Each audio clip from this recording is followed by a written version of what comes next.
Fala galera, tudo bem com vocês? A aula de hoje é sobre genética e a gente vai entender um pouquinho sobre os conceitos básicos que envolvem essa área da biologia. A genética é o ramo da biologia que estuda os fenômenos relacionados à hereditariedade. E o que é hereditariedade?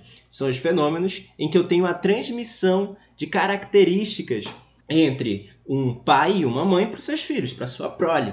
Dentro desses conceitos, durante muito tempo se ficou pensando como que se faz isso. Como é que um ser consegue transmitir coisas que ele possui para a sua prole? Mas e aí? Existiram algumas teorias, por exemplo, como se o sangue fosse o responsável pela transmissão disso. Ou como se cada indivíduo pudesse formar pequenos órgãos que fossem passados para os seus filhos. Mas não é.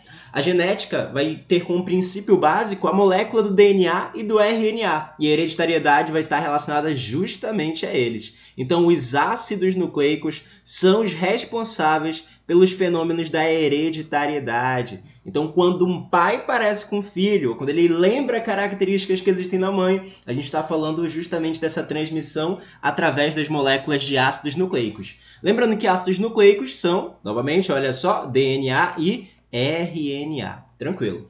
Mas o que o DNA e o RNA têm de tão importante assim para determinar as características genéticas de alguém? Gente, a base da vida são as proteínas. E os ácidos nucleicos nada mais são do que moléculas que guardam informações para a produção de proteínas. Olha o que vai acontecer. O ácido nucleico que consegue armazenar mais informação é o DNA. O DNA ele armazena informações genéticas em estruturas denominadas de gene. Inclusive, aqui nessa imagenzinha, eu preciso logo tirar uma dúvida da maioria dos alunos, que é o seguinte.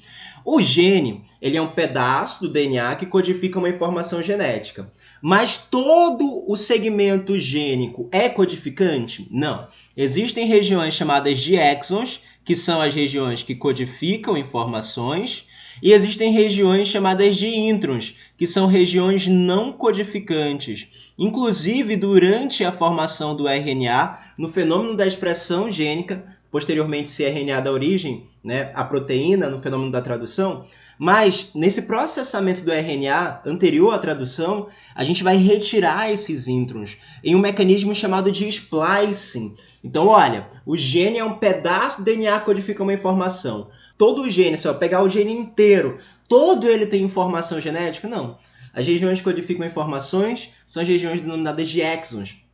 E as regiões não codificantes são chamadas de introns. Então é a primeira coisa que precisa saber. Outra coisa importante é que o DNA e o RNA eles codificam essas informações através de sequências de bases nitrogenadas. Então a gente fala que existe um código dentro do DNA e do RNA. Esse é o código genético e ele é universal. Por que ele é universal? Porque todos os seres vivos, todos, inclusive aqueles nem tão vivos assim, aparentemente, que não tem célula, que é o caso dos vírus. Os vírus são seres vivos porque, do ponto de vista biológico, eles conseguem se reproduzir, eles conseguem ter suas próprias proteínas, mas do ponto de vista celular, eles não são seres vivos porque eles são acelulares, eles não formam essa estrutura básica da vida.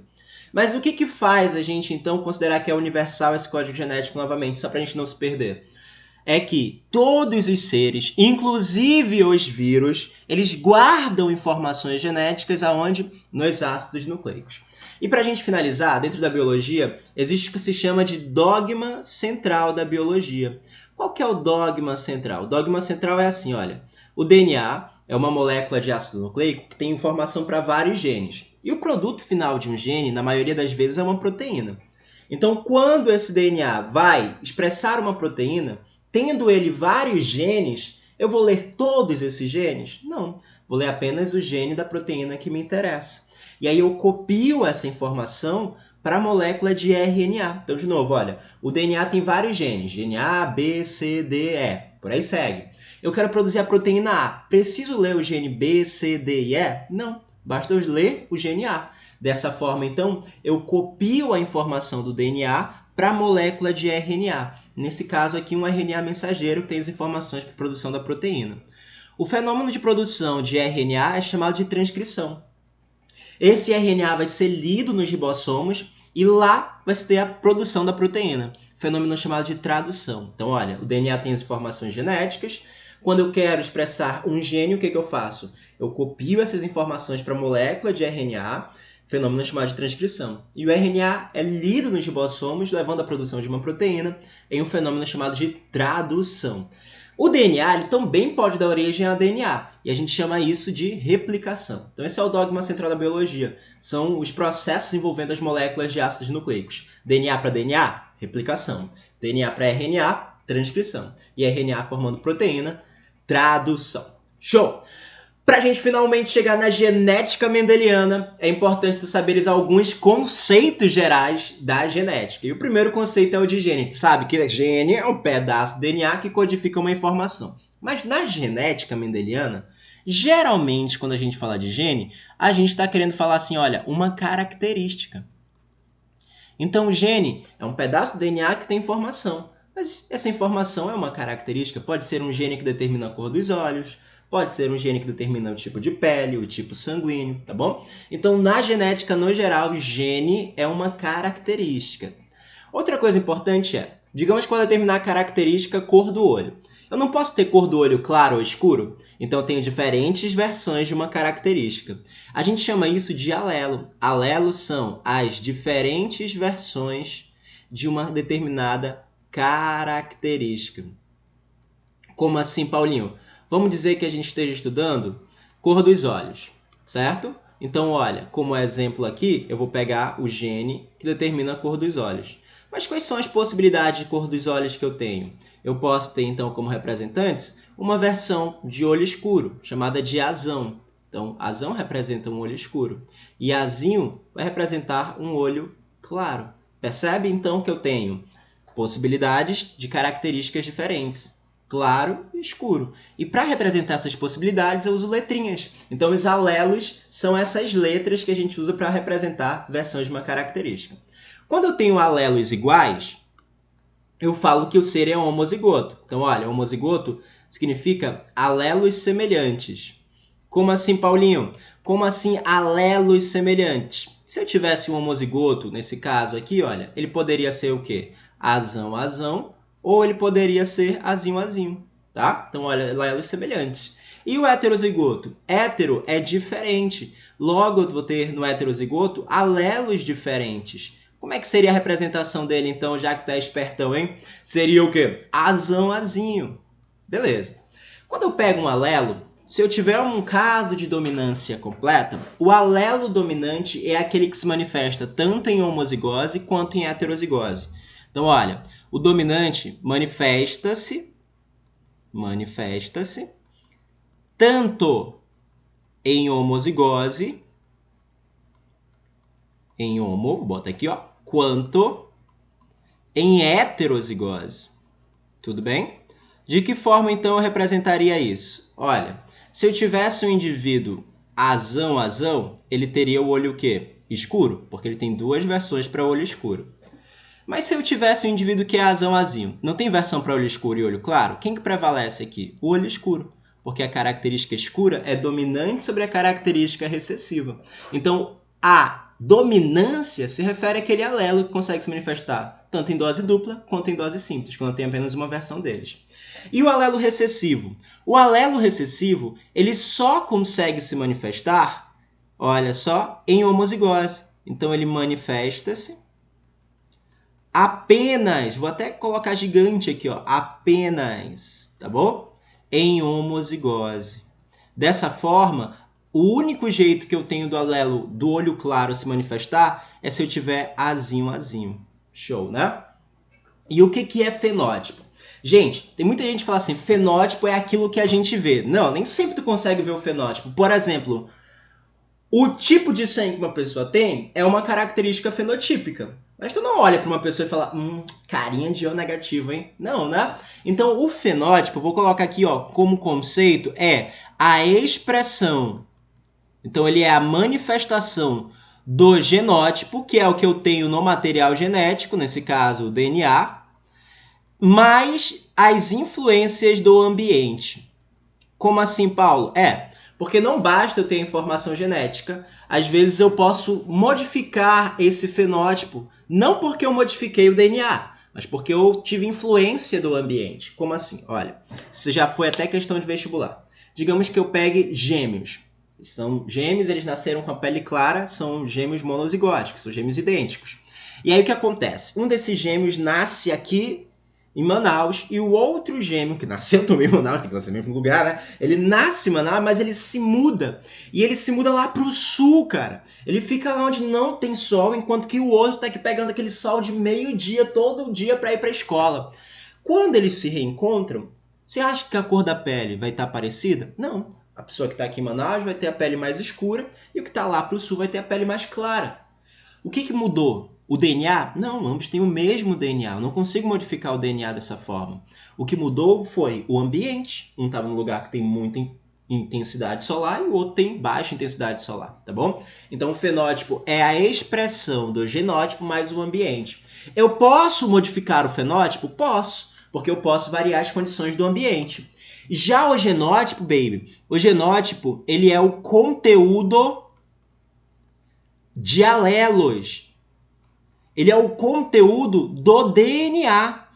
Então, o genótipo é a informação genética que eu tenho, tá? E esse genótipo é representado ali pelas letrinhas, né? Azão, azão, azão, azinho. Então, representam ali as versões, as possibilidades que eu tenho, tá bom? Novamente, o que eu modifico? Eu modifico o fenótipo. O que eu transmito quando eu tenho um filho? O genótipo. Então, digamos, teu olho é claro. E aí tu decidiu botar uma lente pro teu olho ficar preto. Assim, gosto de olho preto, assim. E aí teu filho tem chance de nascer mais com olho claro ou com olho preto? Com olho claro, que é a tua herança genética, tá? Tu vai transmitir o genótipo. Paulinho, mas e a lente não vai influenciar? Não, a lente não influencia, porque tu tá modificando apenas o fenótipo. Mesma coisa que pintar teu cabelo, né? Se pintar teu cabelo de verde, teu filho não tem chance de nascer com cabelo verde, beleza? Então esses são os conceitos gerais da genética. Bora lá, galera, só pra gente finalizar agora.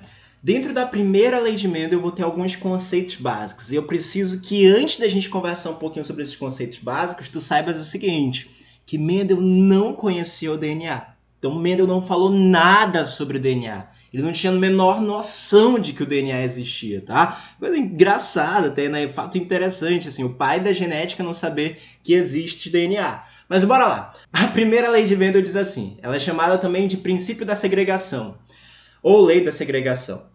E cada característica é condicionada por um par de fatores. Paulinho, o que isso quer dizer? Isso quer dizer o seguinte, olha, que todo indivíduo tem pelo menos 2 alelos. Ele pode ser azão-azão, azão-azinho ou azinho-azinho. Então, por que isso acontece? Porque metade da característica sempre vem do pai e a outra metade sempre vem da mãe. Então, olha, eu tenho um indivíduo marcado ali por uma característica, um alelo tem que ser de origem materna, o outro tem que ser de origem paterna. Outra coisa importante é que quando o indivíduo forma gameta, ele é diploide, mas ele forma gametas caracteristicamente haploides.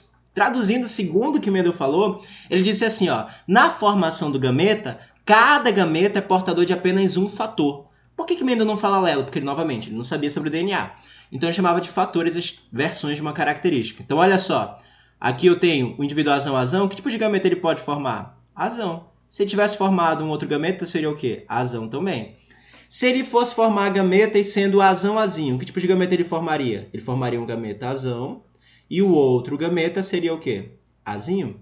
E se ele formasse gametas sendo azinho-azinho? Então seria um gameta azinho e o outro gameta seria o quê? Azinho também. Percebe que cada gameta porta apenas um alelo. Tá? Essa é a primeira lei de Mendel. Mendel fez um experimento para determinar suas características. Mendel fez um experimento para comprovar sua teoria utilizando ervilhas. Por que ele utilizou ervilhas? Porque, primeiro, a população amostral é alta, então ervilha tem de monte ali. É fácil de fazer o cruzamento com elas também, ou seja, ele não tinha que esperar, por exemplo, 9 meses, que é o caso de uma gestação, né? E quando ele tinha esse resultado, novamente, a amostragem era grande. Então, olha só o que vai acontecer. Mendel cruzou ervilhas puras, que eram constituintes ali da geração parental. O que é uma geração pura, Paulinho? É uma geração que é homozigota. Tá? Então a primeira geração é homozigota. E ele cruzou aqui nesse caso, olha só, Vzão como sendo a característica amarela e Vzinho como sendo a característica verde. Tá? Vou ter aqui o Vzinho como sendo velhinha, para a gente não confundir lá na frente. Então Vzão a característica amarela e Vzinho a característica verde. Olha, Vzão, homozigoto dominante, Vzinho, Vzinho, homozigoto recessivo. Mas calma que a gente ainda vai concluir isso. Olha o que aconteceu. Quando ele cruzou ervilhas Vzão, Vzão com Vzinho, Vzinho, o primeiro tipo de cruzamento que eu vou ter é esse aqui, olha. Para fazer os cruzamentos, eu vou fazer o quadro de Pinet, que é um joguinho da velha, que no caso da primeira lei, risco primeiro, olha só. Tá bom? E aí, Vzão, Vzão, cada gameta porta apenas um fator, não é? Então, seria Vzão, Vzão, um gameta vai ter Vzão e o outro gameta vai ter o quê? Vzão. Então, aqui em cima ficam as possibilidades de gametas desse indivíduo aqui. O verdinho vai formar gametas o quê? Vzinho. E o outro gameta vai ser Vzinho também. Realizando o cruzamento, olha o que vai acontecer. Eu vou ter Vzão, Vzinho, Vzão, Vzinho, Vzão, Vzinho e Vzão, Vzinho. Já sabe cruzar? Se não sabe, olha aqui. A letrinha que está na minha coluna encontra com a letrinha que está na linha. Então, ó, Vzão, Vzinho, Vzão, Vzinho. Não é? Todo mundo é Vzão, Vzinho. 100% da geração que se formou, que a gente chama de geração F1, que veio desse cruzamento da geração parental, é Vzão, Vzinho. E 100% dessas ervilhas nasceram amarelas. Então, Mendel falou assim, olha, eu cruzei ervilha amarela com verde. Saiu todo mundo desse cruzamento amarelo. Então, amarelo é uma característica que sobrepõe sobre a verde. Portanto, amarelo é uma característica dominante, exatamente. Aí Mendel falou assim, mas e se eu cruzar a geração F1 com ela mesma? Fazer uma autofecundação. Autofecundação é quando eu cruzo com indivíduos que têm o mesmo tipo de representação de alelos ali. Então, bora lá. Se eu tivesse Vzão, Vzinho cruzado com Vzão, Vzinho, bora fazer de novo? Ó, jogo da velha, o que tu vais fazer? Risca o primeiro. Vzão, Vzinho, primeira possibilidade de gameta. Vzão, segunda, Vzinho. O outro indivíduo é Vzão, Vzinho também. Então, olha, Vzão, Vzinho. Representei errado aqui, ó. Vzão, Vzinho. Pronto, corrigi. Agora, o resultado do meu cruzamento vai ser Vzão, Vzão, Vzão, Vzinho, Vzão, Vzinho e Vzinho, Vzinho. Legal! Olha o que eu tenho, então. Eu tenho um Vzão, Vzão para duas possibilidades que dão Vzão, Vzinho para um Vzinho, Vzinho. Essa proporção que representa as letras, ou seja, o genótipo, a gente chama de proporção genotípica. Então, a proporção genotípica é qual? 1 para 2 para 1. 1 Vzão, Vzão para 2 Vzão, Vzinho para 1 Vzinho, Vzinho. Mas eu também sei que Vzão, Vzão é a característica amarela. Vzão, Vzinho, quem que se manifesta quando eu tenho o alelo Vzão com o alelo Vzinho? A Vzão representa com a amarela que é dominante, então quem se manifesta é amarelo. Então eu tenho 2 mais 1, 3 amarelos, olha só. 3 amarelos para Vzinho, Vzinho que vai ser verde, né? Para um verde. Essa proporção que representa as características, né, que no caso é o fenótipo, a gente chama de proporção fenotípica. E outra coisa importante que a gente vai ver aqui é o Vzinho voltou. O indivíduo verde voltou a se expressar, só que ele se manifestou em baixa quantidade. Logo, ele conclui, Mendel, também, que a característica verde ela é uma característica recessiva, tá? Gente, guarda aí, proporção fenotípica e genotípica. Fenotípica baseada na característica e genotípica nas letrinhas que eu tiver. Pra gente finalizar a nossa primeira aula, o heredograma é uma representação de uma árvore genealógica. E aí tu tem que saber os símbolos. Os homens são quadrados e as mulheres são redondas, tá? Os homens são quadrados e as mulheres são redondas. Coisas importantes. Quando eu não sei identificar o sexo, eu represento aqui com um losango. Quando eu quero representar um casamento, olha o que eu vou fazer, ó. Eu vou traçar uma linha entre o homem e a mulher. Então, essa linha aqui representa casamento, tá bom?